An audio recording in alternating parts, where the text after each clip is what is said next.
Hello friend, welcome to Atul education. तो friend, जैसा कि मैंने आपको बताया था कि टी वाई बी कॉम के एफ ए के टोटल हम लोग 250 एम सी क्यू करने वाले हैं। तो इसके अंदर हम लोग ने इससे पहले मैंने आपको 2 सीरीज ऑलरेडी अपलोड कर दिया हूँ। अभी थर्ड सीरीज के अंदर हम लोग अप्रैल 2017 से लेके आगे के जो भी एम सी क्यू रहेंगे देखने वाले हैं। पूरे सीरीज के अंदर 2013 से लेके 2019 के बीच में जितने भी यूनिवर्सिटी एग्जाम में एम सी क्यू या true false match the column आया हुआ सब देखने वाले हैं। और इसमें से चांसेस है 90% से ज़्यादा क्वेश्चन सेम रिपीट होंगे। तो आपको इस पूरे वीडियो को पूरे सीरीज को फॉलो कर लेना है, जिससे आपको 20 आउट ऑफ 20 मिलने के चांसेस ज़्यादा बढ़ जाएंगे। तो चलो फ्रेंड, हम लोग स्टार्ट करते हैं। अप्रैल 2017 में मैच द कॉलम आपको पूछा गया है। तो मैच द कॉलम को देखो हम लोग कैसे सॉल्व करना है। तो सबसे पहले आपको क्या करना है, जो आपके पास दो पैरास दिया हुआ है ए और बी, ए में आपके क्वेश्चन है, बी में आपके क्या है आंसर है। तो सॉल्व करने से पहले आपको सबको क्या कर लेना है, रीड कर लेना है, ए को भी रीड कर लेना है और बी को क्या क्या दिया हुआ है, उसके बाद आपको मैच करना है। तो चलो फ्रेंड, हम लोग स्टार्ट करते हैं। इससे पहले यदि आपने चैनल को सब्सक्राइब नहीं किया तो चैनल को सब्सक्राइब कर लेना। देखो यहाँ पे सबसे फर्स्ट आपको दिया है इंटरनल रिकंस्ट्रक्शन है, दूसरा आपको दिया है पर्सनल इन्वेस्टमेंट अकाउंटिंग है, थर्ड आपको लाइसेंसिंग दिया है, ऑफिस प्रीमाइसेस दिया है, एरियर्स ऑफ प्रेफरेंस डिविडेंड दिया है, गवर्नमेंट बॉन्ड्स दिया है, इक्विटी शेयर्स दिया है, during internal reconstruction reduction in liabilities दिया हुआ है।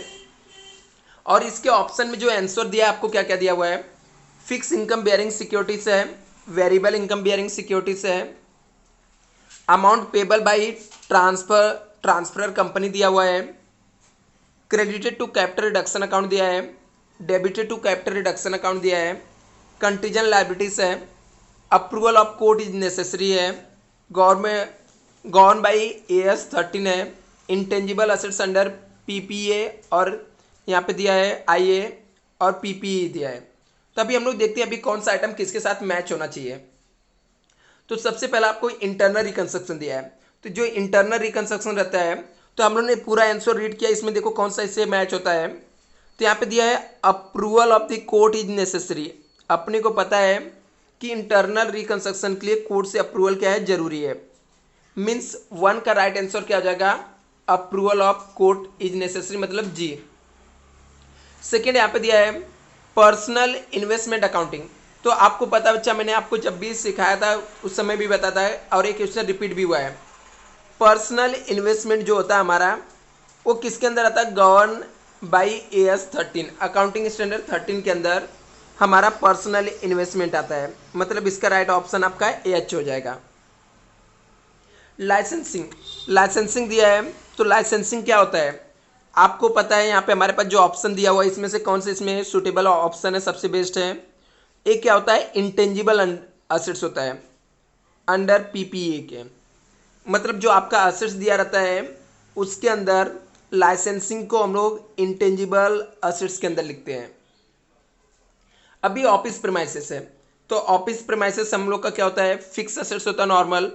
तो इसका जो राइट ऑप्शन रहेगा ये आपका जे हो जाएगा, PPE के अंदर आएगा। प्रॉपर्टी जो हम लोग का रहता है, जो असेट्स होता है हम लोग का नेट ब्लॉक, उसके अंदर आता है ऑफिस प्रीमाइसेस। 5 आपको दिया है एरियर्स ऑफ प्रेफरेंस डिविडेंड। तो एरियर्स ऑफ प्रेफरेंस डिविडेंड हम लोग बैलेंस शीट के लिए कहाँ पे लिखते हैं, बैलेंस शीट के नीचे लिखते हैं। और बैलेंस शीट के नीचे जो भी असेट्स लिखते हैं, जो भी हम लोग ने डेटा लिखते हैं, उसे हम लोग क्या बोलते हैं, कंटीजेंट लायबिलिटीज। मतलब एरियर्स ऑफ प्रेफरेंस डिविडेंड आपका कंटीजेंट लायबिलिटीज रहेगा। इस हिसाब से इसका राइट ऑप्शन अपना क्या होगा, F होगा। Government bonds. तो गवर्नमेंट बॉन्ड्स आपको पता है बच्चा कि फिक्स इनकम बेयरिंग सिक्योरिटीज है। तो फ्रेंड, गवर्नमेंट बॉन्ड्स का राइट ऑप्शन क्या होना चाहिए, A होना चाहिए। फिक्स इनकम बेयरिंग सिक्योरिटीज है government bonds. Equity shares same, यदि आपको पता है कि government bonds fix income bearing security है, तो हम लोगों ने दूसरा स्टडी किया था इन्वेस्टमेंट के अंदर, वेरिएबल इनकम बेयरिंग सिक्योरिटीज। तो वेरिएबल इनकम बेयरिंग सिक्योरिटीज क्या होता है हमारा, इक्विटी शेयर्स होता है। तो इसका राइट ऑप्शन क्या आ जाएगा, B आ जाएगा, variable income bearing securities. Equity share क्या रहेगा, variable income bearing securities. Last दिया यहाँ पे during the internal reconstruction reduction in liabilities, बोलता है यदि हम लोग लायबिलिटीज को रिड्यूस कर रहे हैं इंटरनल रिकंस्ट्रक्शन में, तो ऐसे में क्या होगा, कैपिटल रिडक्शन को डेबिट करेंगे, क्रेडिट करेंगे। अभी लायबिलिटीज कम हो रहा तो सिंपल सी बात है, कैपिटल रिडक्शन क्या होना चाहिए, क्रेडिट होना चाहिए। तो इसका राइट ऑप्शन क्या आ जाएगा, डी आ जाएगा, credited to capital reduction account. तो आपको मैच द कॉलम में पूछे गए थे, तो इसका आप लोग स्क्रीनशॉट लेके रख सकते हो, ठीक है, और आप लोग इसको अच्छे से प्रिपेयर कर लेना। नेक्स्ट यहाँ पे जो क्वेश्चन पूछा गया था ट्रू फॉल्स आया था, जिसमें 10 दिया गया था, 7 अटेम्प्ट करने थे। अभी के लिए फिलहाल आपको 12 देगा, जिसमें से आपको 10 अटेम्प्ट करने रहेंगे। तो यहाँ पर देखते हैं हम लोग को ट्रू फॉल्स में कौन सा ट्रू है कौन सा फॉल्स है। यहाँ पे लिया है loose tools so under the head of fix assets in the balance sheet of limited company. बोलता है जो बैलेंस शीट रहता है लिमिटेड कंपनी का, उसके अंदर लूज टूल्स को हम लोग फिक्स असेट्स के अंदर बैलेंस शीट में शो करते हैं। तो ये स्टेटमेंट क्या होगा, ट्रू होगा। Balance of capital reduction account transfer to capital redemption reserve. बोलता है जो कैपिटल रिडक्शन अकाउंट हम लोग बनाते हैं, उसका जो बैलेंस आता है वो बैलेंस को हम लोग कैपिटल रिडक्शन रिजर्व अकाउंट में ट्रांसफर करते हैं। तो ये स्टेटमेंट ट्रू है कि फॉल्स है, फॉल्स है फ्रेंड। हम लोग कैपिटल रिडक्शन रिजर्व अकाउंट में नहीं ट्रांसफर करते हैं। आपको याद रहेगा तो कैपिटल रिडक्शन अकाउंट बनाने के बाद जो बैलेंस आता है उसको हम लोग कैपिटल रिजर्व में ट्रांसफर करते हैं, और जो हम लोग को बाय बैक रहता है उसके अंदर हम लोग कैपिटल रिडम्पशन रिजर्व अकाउंट में ट्रांसफर करते हैं। तो यहाँ पे ये स्टेटमेंट क्या हो जाएगा, फॉल्स हो जाएगा। Third, during external reconstruction company the liquidated. बोलता है जब हम लोग एक्सटर्नल रिकंस्ट्रक्शन करते हैं तो वहां पे कंपनी क्या हो जाती है, बंद हो जाती है कंपनी। हाँ, दिस स्टेटमेंट क्या है, ट्रू है। इंटरनल रिकंस्ट्रक्शन में कंपनी बंद नहीं होती है, लेकिन एक्सटर्नल रिकंस्ट्रक्शन में कंपनी क्या हो जाती है, लिक्विडेटेड हो जाती है। Brand are so under the head of other non current assets in the balance sheet. बोलता है ब्रांड को हम लोग अदर नॉन करंट एसेट्स के अंदर बैलेंस शीट में शो करते हैं, फॉल्स है। ब्रांड को अदर नॉन करंट एसेट्स के अंदर हम लोग शो नहीं करते हैं, वो इंटेंजिबल फिक्स एसेट्स होता है। लिखा in personal investment accounting profit on sale of investment is calculated by using the formula of sales minus weightage average cost. बोलता है जब हम लोग इन्वेस्टमेंट को बेचते हैं, तो जब हम लोग बेचते समय जब प्रॉफिट कैलकुलेट करते हैं, तो प्रॉफिट कैसे कैलकुलेट करते हैं, हम लोग सेल्स का अमाउंट लेते हैं, उसमें से वेटेज एवरेज कॉस्ट हम लोग माइनस करते हैं, तो हम लोग को पता चलता है प्रॉफिट हुआ या लॉस हुआ है। हाँ, तो ये स्टेटमेंट ट्रू है फ्रेंड। जो हम लोग फॉर्मूला यूज करते हैं वो वेटेज एवरेज वाला फॉर्मूला रहता है, जहाँ पे हम लोग अमाउंट डेबिट में से क्रेडिट को माइनस करते हैं, फेस वैल्यू को डेबिट में से क्रेडिट माइनस करके डिवाइड करते हैं। तो वो जो फॉर्मूला रहता है उसे हम लोग वेटेज एवरेज कॉस्ट बोलते हैं। तो जो 5 है ये आपका क्या होगा, ट्रू होगा। यहाँ पे नेक्स्ट देखते हैं 6 में क्या दिया है, during internal reconstruction arrears of dividend way in the credited to capital reduction account. बोलता है जब एरियर्स ऑफ डिविडेंड रहेगा और प्रेफरेंस शेयर होल्डर ने उससे वे कर दिया, माफ कर दिया, तो कैपिटल रिडक्शन अकाउंट क्रेडिट होगा। तो कैपिटल रिडक्शन अकाउंट्स क्या हो जाता है, यहाँ पे वे करने पे हम लोग कैपिटल रिडक्शन अकाउंट्स को क्रेडिट नहीं करते हैं, फॉल्स रह गया है। यहाँ पे बुक के अंदर आंसर भी रॉन्ग दिया है, तो फ्रेंड यदि आप बुक से पढ़ोगे तो क्या नहीं प्रॉपर है, ठीक है, 6 फॉल्स दिया है लोग ने। तो जो हम लोग का यहाँ पे दिखा था कैपिटल रिडक्शन अकाउंट को क्रेडिट करेंगे, तो हम लोग वे अप करते समय कैपिटल रिडक्शन अकाउंट को क्रेडिट नहीं करते हैं, बट इन केस यदि हम लोग पेमेंट करते हैं तो कैपिटल रिडक्शन अकाउंट को हम लोग क्या करते हैं, डेबिट जरूर करते हैं। 7, during internal reconstruction appreciation in the value of land and building is credited to capital reduction account. बोलता है हम लोग को इंटरनल रिकंस्ट्रक्शन में यदि एप्रिसिएशन हुआ, वैल्यू किसका, लैंड एंड बिल्डिंग की वैल्यू बढ़ गया, तो ऐसे में कैपिटल रिडक्शन को हम लोग क्रेडिट करते हैं। तो दिस स्टेटमेंट क्या है, ट्रू है, क्योंकि एसेट्स का वैल्यू बढ़ता है तो हमारे लिए प्रॉफिट होता है, और प्रॉफिट होगा तो कैपिटल रिडक्शन अकाउंट्स को हम लोग क्या करेंगे, क्रेडिट करेंगे। 8, लिखा in personal investment accounting dividend receive on shares for pre acquisition period is the credited to investment account. लिखा है हम लोग को कि जब हम लोग इन्वेस्टमेंट अकाउंटिंग पढ़ते हैं तो जो डिविडेंड रिसीव होता है, शेयर प्री एक्विजिशन मतलब मेरा खुद का शेयर नहीं रहता, मैंने किसी और से शेयर खरीदे रहेंगे, उससे जो हम लोग को डिविडेंड मिलता है उसका जो अमाउंट रहता है उसको हम लोग क्रेडिट करते हैं इन्वेस्टमेंट अकाउंट के अंदर। तो ये स्टेटमेंट क्या ट्रू है। जैसा कि आप लोगों ने स्टडी किया रहेगा फ्रेंड, हम लोग का जो खुद का डिविडेंड मिलता है उसको डिविडेंड के कॉलम में लिखते हैं, और जो प्री एक्विजिशन पीरियड का डिविडेंड रहता है उसको हम लोग कहाँ पे लिखते हैं, इन्वेस्टमेंट के कॉलम में, मतलब कॉस्ट वाले कॉलम में लिखते हैं। तो ये स्टेटमेंट क्या रहेगा, ट्रू रहेगा, क्योंकि हम लोग इन्वेस्टमेंट कॉलम के अंदर ही प्री एक्विजिशन पीरियड का प्रॉफिट मेंशन करते हैं। नेक्स्ट ऑब्जेक्टिव क्वेश्चन आपका है नवंबर 2016 के अंदर पूछा गया है, जिसके अंदर मैच द कॉलम पूछा गया है। आपको पता है फ्रेंड, मैच द कॉलम आता है थोड़ा डिफिकल्ट हो जाता है, क्योंकि यदि फिलिंग द ब्लैंक्स रहेगा आपके लिए सिंपल रहेगा, सॉरी एमसीक्यू रहेगा सिंपल रहेगा, बट यदि आपको मैच द कॉलम पूछ लिया गया तो आप प्रैक्टिस करके नहीं जाओगे तो मैक्सिमम चांसेस से आप रॉन्ग करोगे। और इसका दूसरा चांस रहता है कि यदि आपका एक रॉन्ग हुआ तो उसके चक्कर में आपका दूसरा भी रॉन्ग होता, क्योंकि जिसका ऑप्शन आपने यूज कर लिया तो आपके दो दो एमसीक्यू साथ में रॉन्ग होते हैं। ऐसे में तो आपको अच्छे से प्रिपेयर करके जाना है। तो देखो नवंबर 2016 में क्या क्या पूछा गया एमसीक्यू में, सॉरी मैच द कॉलम में। सेम रूल फॉलो करेंगे हम लोग, पहले क्वेश्चन साइड के जितने भी क्वेश्चन रहेंगे रीड कर लेंगे, फिर बी वाले पार्ट्स को पूरा रीड कर लेंगे, उसके बाद हम लोग मैच करेंगे। तो ए में जो हम लोग को दिया हुआ है, लिखा during the internal reconstruction appreciation of value of fix assets, बोलता है during internal reconstruction appreciation value of fix assets, fix assets का वैल्यू बढ़ गया। दूसरा discloses of the franchises, franchises को हम लोग कहाँ पे डिस्क्लोज करते हैं। थर्ड दिया disclosure of land and building, land and building को कहाँ पे डिस्क्लोज करते हैं। Disclose of interest accrued due on कहाँ पे आएगा। आगे 5 दिया during the internal reconstruction increases in the value of creditor, creditor की वैल्यू इंक्रीज हो गई। Cum interest and ex interest price क्या होता है। Disclosure of provision of taxation, अभी ये आपके क्या थे क्वेश्चन थे, और आंसर साइड में आपको क्या क्या ऑप्शन दिया है।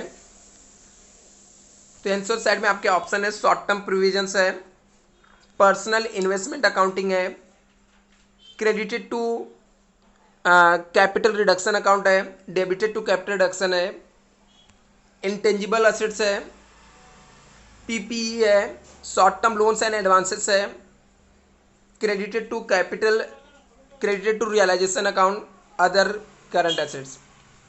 अभी आपको वापस से जाके क्वेश्चन को रीड करना, अभी मैच करना है। एक बार आपने ऑप्शन पढ़ लिया तो आपको पता चल गया कौन कौन से ऑप्शन दिए, कौन से किस में मैच हो सकता है। लिखा ड्यूरिंग द इंटरनल रिकंस्ट्रक्शन, ऐसे में हम लोग को appreciation of value of fix assets, यदि वैल्यू ऑफ फिक्स एसेट्स का बढ़ रहा है तो इसका एंट्री क्या बनेगा। तो आपको पता है कि एसेट्स अकाउंट डेबिट होगा और कैपिटल रिडक्शन अकाउंट क्या हो जाएगा, क्रेडिट हो जाएगा। मतलब इसका सही ऑप्शन सी होगा, credited to capital reduction account. इसका राइट ऑप्शन आ जाएगा credited to capital reduction account, मतलब सी हो जाएगा। डिस्क्लोजर ऑफ फ्रेंचाइजेस, फ्रेंचाइजेस को हम लोग किसके अंदर डिस्क्लोज करते हैं। तो आपको पता है फ्रेंचाइजेस जो रहता है हम लोग का इंटेंजिबल असेट्स होता है। तो इसका जो बी सेकेंड है, इसका राइट ऑप्शन आपका ई आ जाएगा, इंटेंजिबल फिक्स एसेट्स। आगे लिखा है disclosure of land and building, तो ये किसके अंदर आता है, पीपीएफ के अंदर आता है। प्रॉपर्टी का जो रहता है हम लोग का फिक्स एसेट्स वाला आइटम, उसके अंदर आता है पीपीएफ, मतलब इसका राइट ऑप्शन एफ आ जाएगा थर्ड वाले का। लिखा disclosure of interest accrued due on debenture, बोलता है डिबेंचर के ऊपर जो इंटरेस्ट आपका बाकी है उसको हम लोग कौन से हेड के अंदर रिकॉर्ड करते हैं। तो उसको हम लोग अदर करंट लायबिलिटीज के अंदर रिकॉर्ड करते हैं, मतलब इसका राइट ऑप्शन आपका आई आना चाहिए, अदर करंट लायबिलिटीज। आगे लिखा cum interest and ex interest price, तो कम इंटरेस्ट और एक्स इंटरेस्ट प्राइस किसके अंदर आता है।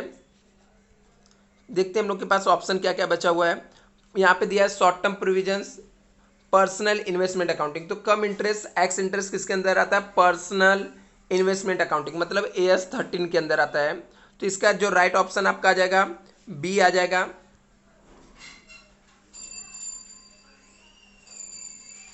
Disclosure of provision of taxation, तो बोलता है प्रोविजन ऑफ टैक्सेशन का डिस्क्लोजर हम लोग किसके अंदर लिखते हैं, कौन से हेड के अंदर लिखते हैं। तो शॉर्ट टर्म प्रोविजंस के अंदर लिखते हैं। जो हम लोग का शॉर्ट टर्म प्रोविजंस रहता है इसके अंदर ही हम लोग का जो प्रोविजन फॉर टैक्सेशन आ जाता है। तो इसका राइट ऑप्शन आपका ए आ जाएगा। अभी कुछ हमारे ट्रू फॉल्स के क्वेश्चन पूछे गए थे, ठीक है, 2016 में। तो देख लेते कौन से ट्रू और कौन से फॉल्स है। तो यहाँ पे आपको दिया है sales proceed on sale of right in title is the credited to profit and loss account.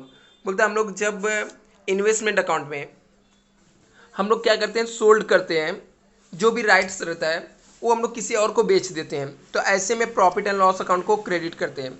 हाँ ट्रू है, जब राइट शेयर हम लोग किसी और को बेचते हैं तो हम लोग किसको क्रेडिट करते हैं, प्रॉफिट एंड लॉस को। लिखा है unclaim dividend show under the head of other current liabilities in the balance sheet of limited company. A B statement true है, जो अनक्लेम डिविडेंड रहता है वो अदर करंट लायबिलिटीज के अंदर ही हम लोग क्या करते हैं, शो करते हैं। ए बी स्टेटमेंट क्या आपका ट्रू है। Third, contingent liabilities show at the foot note in the balance sheet of limited company. बोलता जो कंटीजेंट लायबिलिटीज रहता है वो बैलेंस शीट की जो फुट नोट रहता है, मतलब बैलेंस शीट के नीचे हम लोग लिख के शो करते हैं। ए बी स्टेटमेंट क्या है, ट्रू है। आगे लिखा personal investment accounting dividend receiving investment in the share of post in acquisition. Post मतलब खरीदने के बाद, जो डिविडेंड हम लोग को खुद का शेयर खरीदने के बाद मिलता है period, credited to profit and loss account. बोलता है उसको हम लोग प्रॉफिट एंड लॉस अकाउंट में ट्रांसफर करते हैं। ए बी स्टेटमेंट ट्रू है, क्योंकि हम लोग का खुद का इन्वेस्टमेंट रहता तो हमारा ट्रू हो जाएगा। लिखा in personal investment accounting long term investment at the end of the year valued at cost.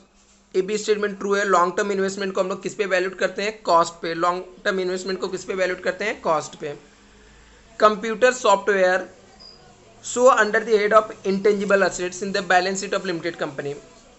A be true है, हम लोग लॉन्ग टर्म इन्वेस्टमेंट किस में शो करते हैं, इंटेंजिबल असेट्स के अंदर शो करते हैं।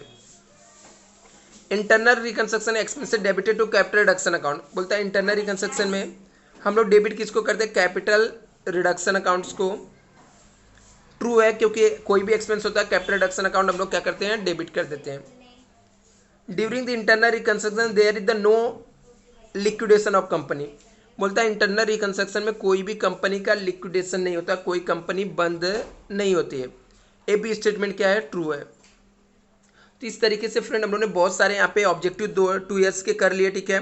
इसके पहले के 3 वीडियो में ऑलरेडी अपलोड कर दिया हूँ, जिसके अंदर हर एक वीडियो में कम से कम हम लोगों ने 30 से ज़्यादा ही, मतलब मुझे लगता है कि 50 MCQ है, तो वहाँ से आप लोग कर लेना है। इसके बाद नेक्स्ट वीडियो में हम लोग आगे की ईयर्स के करेंगे। पूरे सीरीज के अंदर 250 ऑब्जेक्टिव क्वेश्चन हम लोग देखने वाले हैं, जिसमें से एग्जाम में आने के चांसेस 90% आपके हैं।